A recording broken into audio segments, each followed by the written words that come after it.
Hello, everyone, and welcome to another episode of Eyes on Earth. We're a podcast that focuses on our ever-changing planet and on the people here at EROS and across the globe who use remote sensing to monitor and study the health of Earth. I'm your host for this episode, John Holt. If you want to know how much rain fell yesterday, you can catch it and measure it.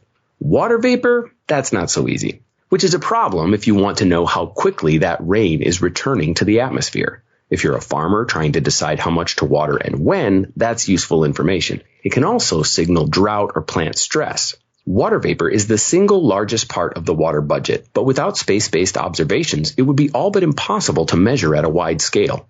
Today's guest is an expert in the measurement of evapotranspiration, or ET, which is the combined rate of evaporation from the Earth's surface and transpiration from plants. Dr. Carrie Nicholson is a member of the Carbon Cycle and Ecosystems group at NASA Jet Propulsion Laboratory. She's the deputy science lead for ECOSTRESS as well, which is a sensor that was affixed to the International Space Station in 2018. ECOSTRESS data are available through NASA's Land Processes Distributed Active Archive Center, or LPDAC, which is located here at EROS. For one of her many projects at JPL, Carrie uses ECOSTRESS data to estimate ET across the contiguous United States, and she was the lead author of a recent study designed to test the accuracy of those estimates. Carrie, welcome to Eyes on Earth. Thank you so much for having me, John. I'm so pleased to talk to you about this. Yeah, well, it's exciting stuff. We've done a few shows about ECOSTRESS already, but you are the deputy science lead for this project. So I want to ask you to begin with, what is ECOSTRESS? What is it designed to do? And why did NASA send it up into space in the first place? So ECOSTRESS is what we call a thermal radiometer. Essentially, it measures temperature from space. So in some cases, we measure really large temperature changes like urban heat waves, wildfires, and volcanic eruptions. And in other cases, we measure very, very small changes in temperature. When plants photosynthesize, they open up tiny pores on their leaves called stomata that allow them to take up carbon. But in doing so, small amounts of water escape, what's called transpiration. If plants are heat or water stressed, they'll close their stomata to keep that water inside. Now, this inhibits photosynthesis, so it's delicate balance. But when the stomata are closed, the plant starts to heat up ever so slightly, like a human who can't sweat. Those are the tiny temperature changes we're looking for using ECOSTRESS. That's fascinating. So this is really a tool designed for this job. Yes, absolutely. Let's step back a second and talk about why it's important to measure ET from space in the first place. What is this information good for? A farmer is able to look at their field and use their expert judgment on the state of their crops in the field that they're looking at. But remote sensing allows us to understand ET at a regional scale, looking for patterns to understand how different crops in different regions might respond differently to drought. But at the spatial resolution of ECOSTRESS, it means that we can also see the detail down to individual fields. We also monitor unmanaged landscapes, which don't have those human eyes on them at all. And ET enables us to detect plant stress some weeks before plants visibly start to wilt. So this is an extremely useful measurement, both in terms of agriculture and in terms of natural landscapes and monitoring the way that plants respond to drought. If you wanted to measure evapotranspiration without a spaceborne sensor, how do you typically do that? So we can make measurements on the ground. Often it's done by using towers in fields that measure eddy covariance. And so they establish what's called the water balance, the amount of water that might come down onto the earth and the amount of water that may rise up back into the atmosphere. And they use that to estimate exactly how much water is lost by the plants. And we compare our ECOSTRESS measurements to those made on the ground. So you're able to use those on-the-ground measurements to sort of check what you can see from space. So you kind of need both to be able to do this well. How is ECOSTRESS different from the other sensors we've used to measure ET? One of the major differences is that ECOSTRESS is mounted on the International Space Station, which is in what we call a precessing orbit. Every time it passes over a fixed point, it comes over at a slightly earlier time of day. This means that ECOSTRESS can measure temperature and ET at all kinds of times of day and night, acquiring data at times many other instruments can't, but at very high spatial resolutions or a high level of detail. As opposed to something like, say, a Landsat, where we're going to see the fields every 8 to 16 days. We're talking about multiple times per day. And also with Landsat, we're looking at the same time of day. ECOSTRESS is looking at different times of day. You get kind of a different sense of how the plants are reacting at 10 a.m. versus 7 p.m., that sort of thing. Yes, absolutely. And EcoStress actually works quite well with Landsat. So EcoStress can help to fill in some of those gaps in that 8 to 16 day window between different Landsat observations. And just as you say, we can make observations at different times of day to establish just how representative that Landsat observation is of the way that plants are behaving in that region. And of course, Landsat has a different spatial resolution. It's down to the 30 meters. EcoStress is about 70 meters. So we're kind of filling in those gaps at the field scale then, aren't we? Yep, absolutely right. Tell us a little bit about the estimates that your team has pulled together using EcoStress. We're talking about daily estimates, different times of day. Is that correct, like we were just talking about?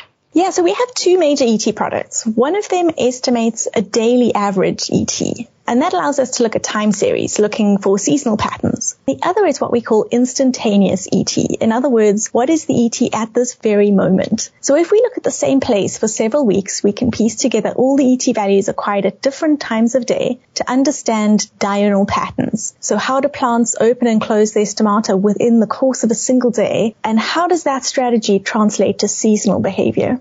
Was there anything like this available before, or is there anything out there? Let's say if I'm a producer, is there any way for me to access this stuff easily? Before EcoStress, we had nothing like this. We have satellites that are geostationary satellites, which means they acquire data over the same place on Earth very regularly, often in intervals less than an hour. And so we can compute ET that way. But because you're trying to acquire data very regularly throughout the day, it means you compromise on your spatial resolution. So those pixels are much coarser, often several kilometers. On the other hand, if you have some of the polar orbiting satellites like Landsat and others, they acquire those small pixels. They have that fine spatial detail, but they come over much less often. So, a single Landsat instrument often returns to the same place only after 16 days. And so EcoStress is the only way that we've been able to put together this diurnal understanding of plant strategy at the spatial scale of individual farmers' fields. So it's really a unique instrument, and we're really excited to see the kinds of data that we're getting from the mission.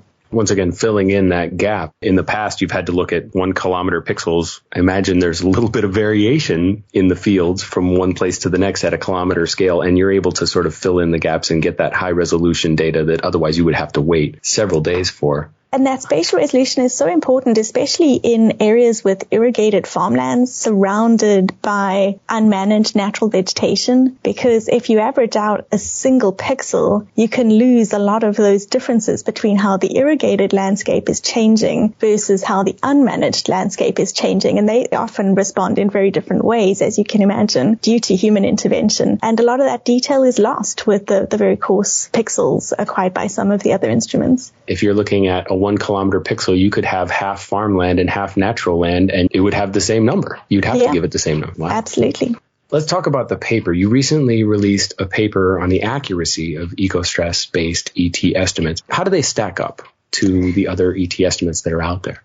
So we compared EcoStress ET to measurements made on the ground over many different land cover types. And we found that EcoStress ET is extremely accurate to within about 1 millimeter per day, which is in line with ET estimates made from other satellites. And importantly, it's within the accuracy that agricultural users and water resource managers typically find acceptable in order for them to make informed water management decisions using this data.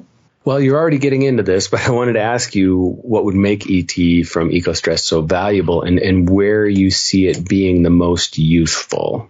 So EcoStress ET is available nearly globally for free through the LP DAC. And it can see all kinds of detail with each pixel a little smaller than a football field. It acquires data really often, depending on the ISS orbit, sometimes even more than once in a day, and it gives us insight into plant strategies during time of stress. We've tried our hardest to really make this data easily accessible to anyone who wants it.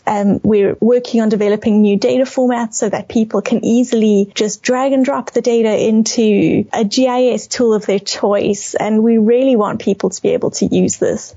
Let's talk about that a little bit. What are the next steps for EcoStress-based ET? It sounds like you're doing a lot of work trying to make it more easily accessible. What are we looking for on the horizon? Soon we'll release the next collection of EcoStress ET and other products. We're trying to produce easy-to-use data formats And we'll also make available a lot of the other data that we use to compute ET, so that other people can calculate ET on their own if they'd like, or compare different methods for computing ET. Or they can start understanding how surface temperature changes relative to air temperature, or how ET relates to plant greenness. These aren't all things that we derive from ECOSTRESS, but they're things that we use. And so if we put them at the same resolution as our ECOSTRESS image, other people can start doing that direct comparison much more easily. So we really are aiming to make this useful and easy to use, and we welcome new users. So I really, really encourage folks to reach out to us for more information if they'd like to start using this data.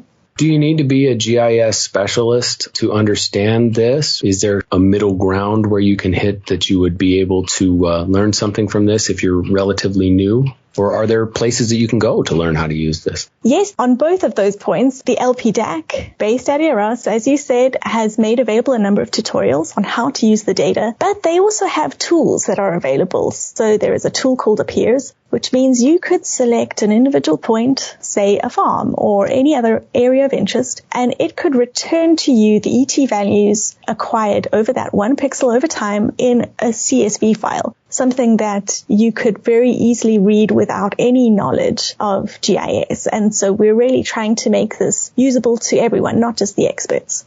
Right. So you've got all the data and all the ancillary data. If somebody really wants to go dig deep and figure out what went into this, you're looking at releasing that stuff. So you have everything you need if you're a GIS person, but you also have a more sort of simplified version if you're maybe not someone who's super familiar with ARC or the cloud. Yes, so we're really trying to hit all levels of expertise. Carrie, do you have any closing thoughts, anything you want to leave us with on the topic of ET or ECOSTRESS? Just that ECOSTRESS is something that is really exciting to me because it started off as being a very, very small demonstration product. And we have a very small team. The initial mission was supposed to only last for 1 year, and now we're heading on 4 years, and we still anticipate going for much longer. And so ECOSTRESS is really just a great example of how developments in science can benefit the community and how small teams can make available really useful data. So it's a mission that I've really been very excited to work on. And I also wanted to mention LPDAC and EROS because they've been so great in helping us reach that user community and making this data easily accessible. So it's been a great collaboration.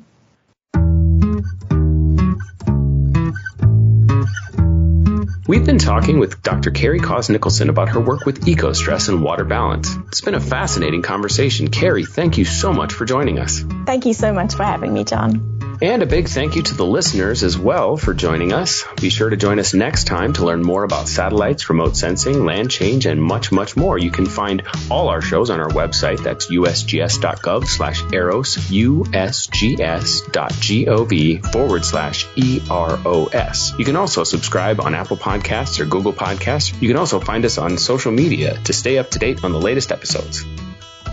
This podcast is a product of the U.S. Geological Survey, Department of Interior.